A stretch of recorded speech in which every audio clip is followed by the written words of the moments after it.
Hello guys, ഞാനിത് ഓടിച്ചിട്ട് video എടുത്തുകൊണ്ട് പോവുകയാണെന്ന് വിചാരിക്കരുതേ. ഞാനൊരു ഓട്ടോറിക്ഷയിൽ പോയിക്കൊണ്ടിരിക്കുകയാണ്.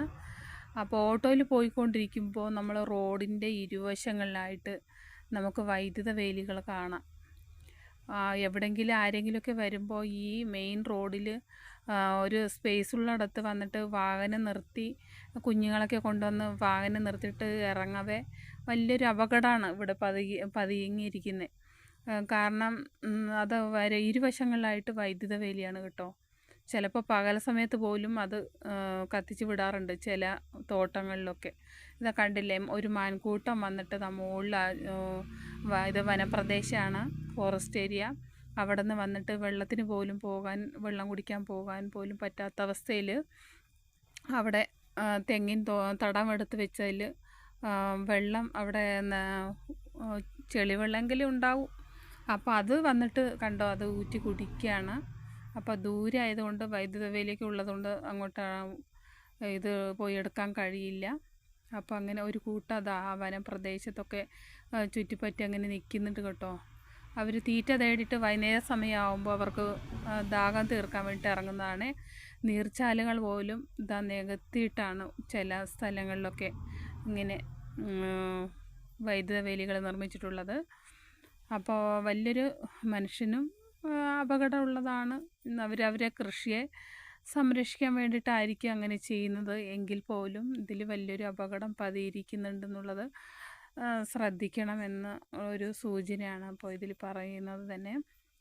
അപ്പോൾ ഈ റോഡിൻ്റെ താഴ്വശത്തായിട്ട് വലിയ ഭവാനിപ്പുഴയാണ് കേട്ടോ.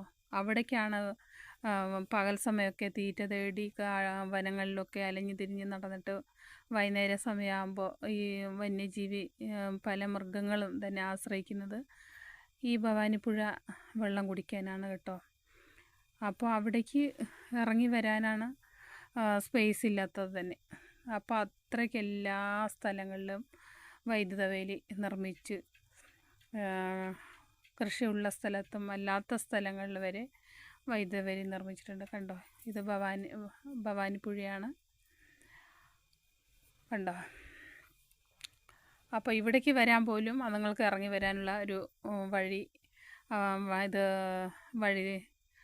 ഇല്ല. ഇതൊരവസ്ഥയാണ് കണ്ടുവരുന്നത്. പല നീർച്ചാലുകളും കൈയടക്കി അതും നികത്തി. അപ്പോൾ ഇന്ന് വലിയ വലിയ റിസോർട്ട് മാഫിയകളായാലും വലിയ കോർപ്പറേറ്റുകളൊക്കെ ഇപ്പോൾ ചെക്കേറി വന്നിരിക്കുവാണ് അട്ടപ്പാടിയിൽ. അപ്പോൾ എല്ലാവരും വരുന്നതിനൊക്കെ യാതൊരുവിധ ആക്ഷേപങ്ങളോ ഇത് അടിച്ചമർത്തലുകളോ ഒന്നുമില്ല.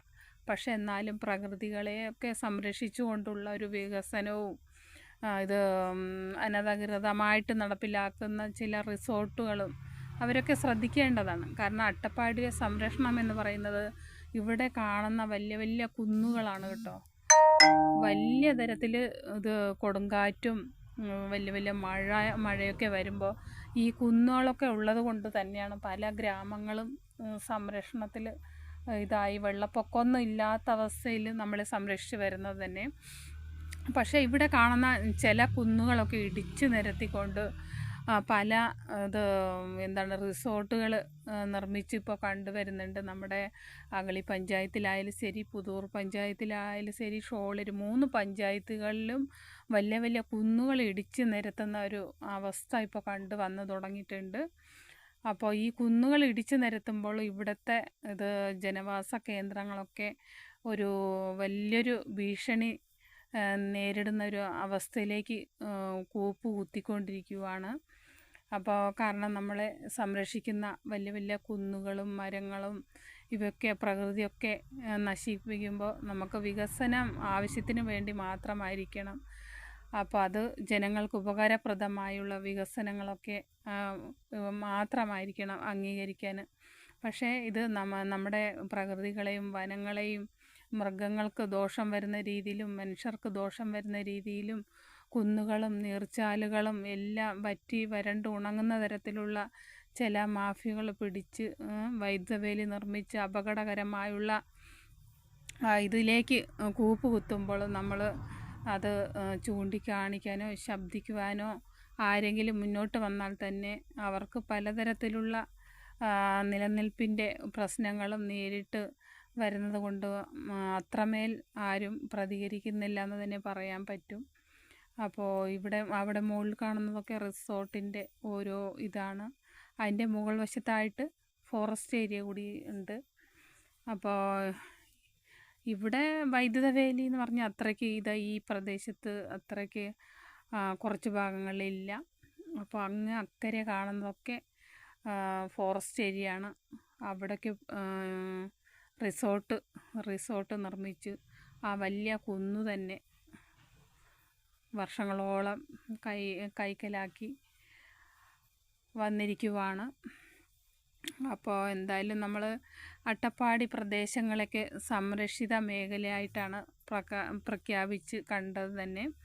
പക്ഷേ ഇതിപ്പോൾ സംരക്ഷിത മേഖല പോയി ഇപ്പോൾ വലിയൊരു ദുരിതത്തിലേക്ക് ഇപ്പോൾ കൂപ്പ് കൊത്തിക്കൊണ്ടിരിക്കുകയാണ്. അപ്പോൾ അതിന് ഒത്താശ നമ്മുടെ ഇവിടുത്തെ ഓരോ ഡിപ്പാർട്ട്മെൻറ്റ് തന്നെയാണ്. അപ്പോൾ വലിയൊരു ബിനാമിയുടെ അണ്ടറിൽ എന്ന രീതിയിലാണ് ഇപ്പോൾ പോയിക്കൊണ്ടിരിക്കുന്നത് തന്നെ. ഇനി കാലക്രമേണ വരുന്ന തലമുറകൾക്ക് നിലനിൽപ്പിന് പോലും കഴിയാത്തൊരു അവസ്ഥയിലേക്ക് എത്തുമെന്ന് തന്നെയാണ് പറയാനുള്ളത് തന്നെ. Okay, thank you.